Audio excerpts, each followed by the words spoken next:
General Jim Mattis, 40 years in the U.S. Marine Corps. Okay, all set? Whenever you're ready, sir. All right. Marionette Young asked me a question about the toughest decision that I've ever had to make while I was in the Marine Corps. Do you regret the decision, and would I have done anything differently? You know, Marionette, when we go into the Marine Corps, we swear to obey orders and carry them out to the best of our ability and defend the Constitution. So I've not regretted those decisions, and one of the toughest that I could mention to you was after being ordered to attack into the city of Fallujah. I was ordered to halt the attack deep inside the city, and during that first and ultimately aborted attack, ordered to withdraw our Marines and sailors out of the city they had fought for, and they had lost some of their buddies in that fight. So it was a difficult decision. It was a decision taken for reasons that had nothing to do with the tactical situation on the ground. I was concerned to a degree if the Marines would lose confidence in their leadership because of it, but they didn't. I still recall a young saw gunner being interviewed by a television crew talking about how terrible he must feel that he was being ordered out of the city. And he was a slow-talking Marine from down south. He just calmly looked into the camera and said, "Doesn't matter. We'll just hunt him down somewhere else and kill him." And I bring this up because ultimately it's about the spirit of the Marine Corps that nothing really can stop us. And we just don't take refuge in self-pity or any of that kind of stuff. And so as a result, the Marine Corps remains a very feared organization in this world, as it should be. So tough decisions, tough times, and sometimes things don't go our way. Doesn't have anything to do with the decision we make about how we feel about it. Every Marine makes their own decision about how they're going to react, what happens to them. And that's what sets the Marine Corps apart, because when the times get tough, the Marines get tougher. Phil Claiborne wants to know, how did I continue to stay motivated throughout my Marine Corps career? That's real easy. Phil, I'll tell you right up front, there were some jobs in the Marine Corps I didn't care for. I learned to hate minefields at age 21 when the Marine Corps trained me as a second lieutenant in the infantry to go through them. And I continued to hate minefields as long as I had to encounter them throughout my career. But the reason I stuck around the Marine Corps was the spirit of the Marines. I knew I could make a lot more money doing something else, and I knew I could live a lot better quality of life and not be deployed all the time. But it was the spirit of the Marines that kept me motivated. I never went to work feeling like, woe is me, that life is tough or anything else. I look forward to every day, and it's simply because I stuck around the Marine Corps for the right reason, and that was to serve alongside young Marines. Joel Delph wants to know, how do you keep improving as a leader to meet the demand of each role in your career? We all get promoted, you have different roles to play. How do you stay teachable as a leader? I think the most important thing here, Joel, is that you have to assume you must keep improving. If you make that your decision, that you must improve, if you look at every week in the Marine Corps as your last week of peace, and you must be better at the end of this week as a warfighter, then you'll push yourself on your 3-mile run down to 18 minutes, and you'll accept no excuses. You'll push yourself to 21 pull-ups, and you'll accept no excuses. You'll push yourself to read the Commandant's reading list. You'll push yourself that when the things are going tough in the field, you keep your spirit up, and you're the man everyone can turn to, knowing that you don't give up. And you just keep improving every day with the assumption that if you're going to lead more Marines in the future as you get promoted, they expect you to be the physically toughest, the mentally sharpest, and the spiritually just the most undiminished person, that nothing, not cold, not rain, not enemy situation, not frustrating rules can get you down. And you just maintain this body, mind, and spirit improvement at all times. You stay teachable most by reading books, by reading what other people went through. I can't tell you the number of times I looked down at what was going on the ground, or I was engaged in a fight somewhere, and I knew within a couple of minutes how I was going to screw up the enemy. And I knew it because I'd done so much reading. I knew what I was going to do because I'd seen other similar situations in the reading. I knew how they'd been dealt with successfully or unsuccessfully. And so long as you continue along this line, so long as you remember somebody on the other side is watching, hoping that you're not at the top of your game, that you're not reading, that you're not working out, that you're not strong spiritually, then they're going to think they've got you. You want to always be the toughest, the sharpest out there. I've got a question here from Raoul Jr. from Camp Rhino in 2001. It was in southern Afghanistan right after 9/11. Raoul, when you and I were out there, and you asked about a cold night in Afghanistan when I was walking the perimeter by myself, greeting a bunch of young Marines, and what was I thinking about? Well, I think I remember the night in question. If you'll recall, the mortars were firing in one direction, and we had a lot of shooting going on at one side of the perimeter. And the reason they keep some of us gray-haired guys around is because it's not our first war, it's not our second war. And what I was doing was walking to the opposite side of the perimeter, just suspicious if the enemy was perhaps fainting on one side and they were actually going to attack over on your side of the perimeter. So I was over there knowing full well that the Marines at the position that we were being attacked would handle the enemy. I wanted to make certain we were ready for any surprises. So I was over there just checking on the Marines, seeing how they're doing. And all of them wanted to get over to the other side of the perimeter and get in the fight. And I said, oh, you boys just stay right here. There'll be plenty of fighting before this is done. So that's what I was thinking about that night, Joel. And thanks for being out there. It was a cold night.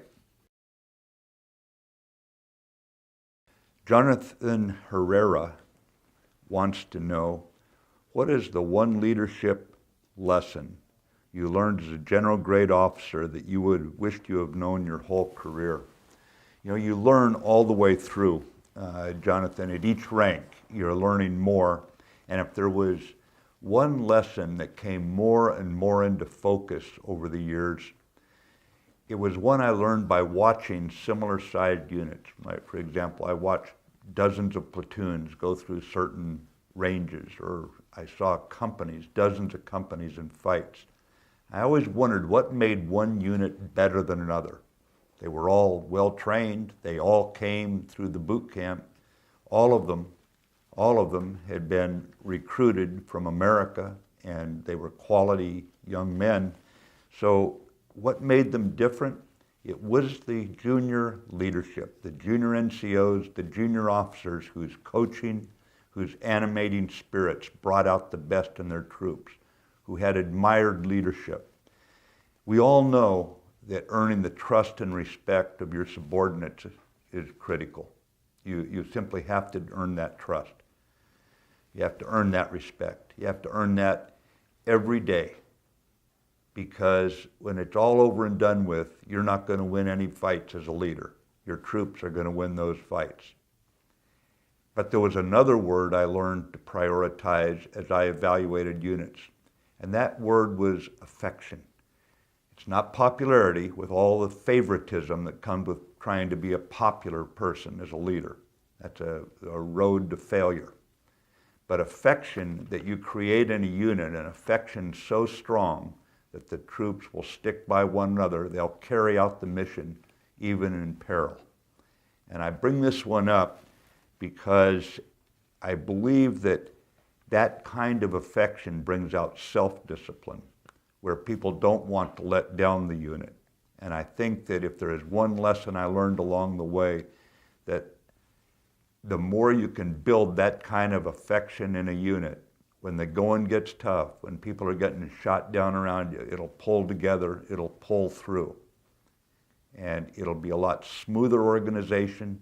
It'll move more rapidly against the enemy, more fluidly against the enemy, and it will, generally speaking, have fewer disciplinary problems in garrison, whether they be DUIs, sexual harassment, or all that stuff that you see some jerks do.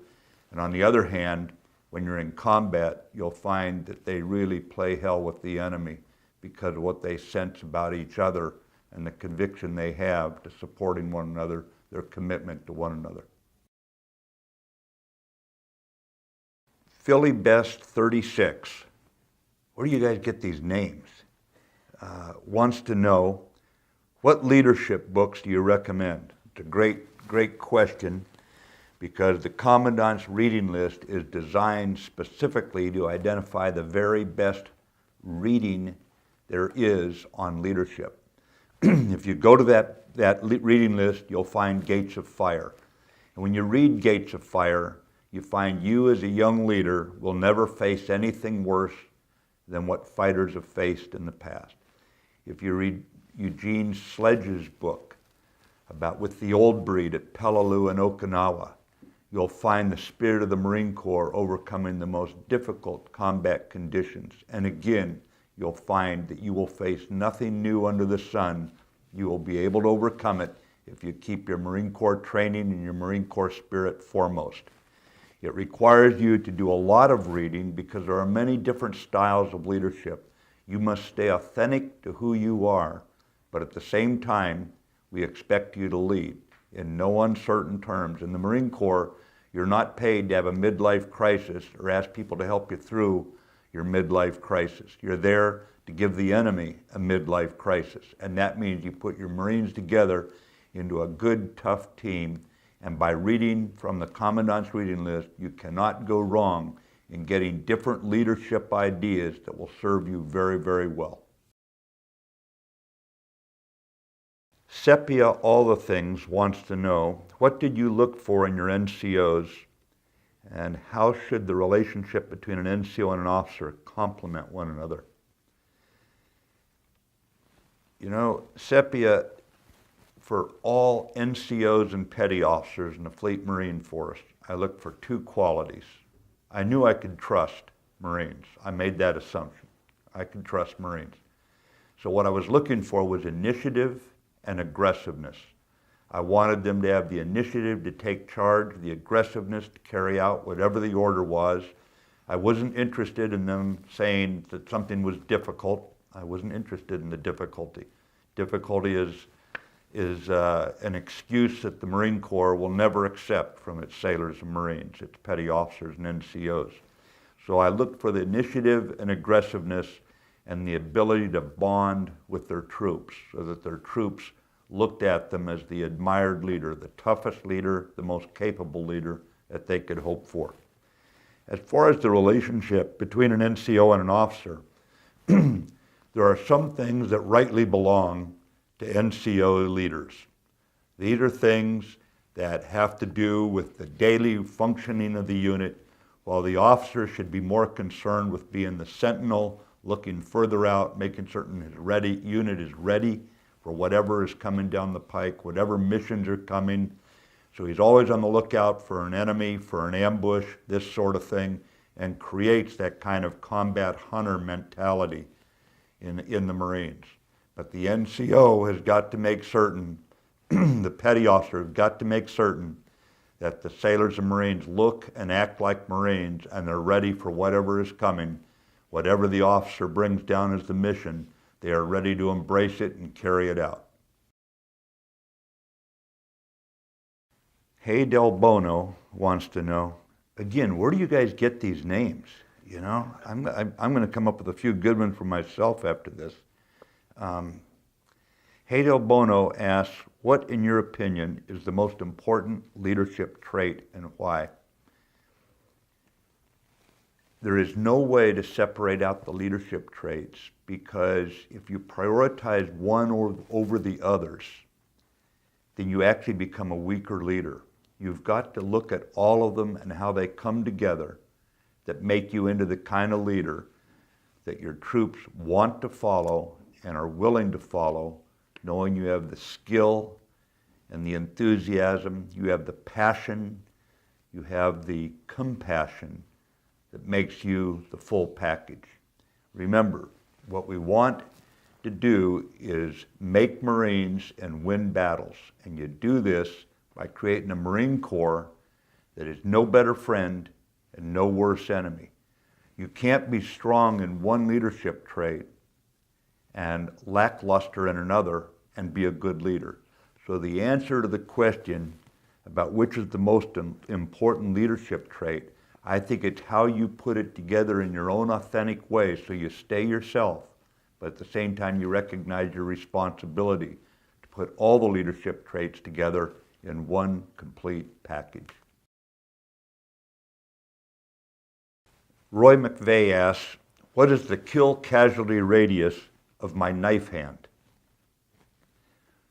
Well, Roy, I would tell you that once you get to be a high-ranking officer, the kill casualty radius is whatever your Marines make it. And by the time I got up to senior ranks, it was hundreds of miles. But I would just tell you that I remain humbled that I was able to stay in the Marine Corps so long when young Marines like you would make that kill casualty radius very deep in enemy territory and carry out the Marines' mission in a way that by the time you're a high-ranking officer, basically your reputation is carried, made by you young Marines who went into the fights with the enemy. So the kill casualty radius, as far as you can throw it there, young man. Thank you.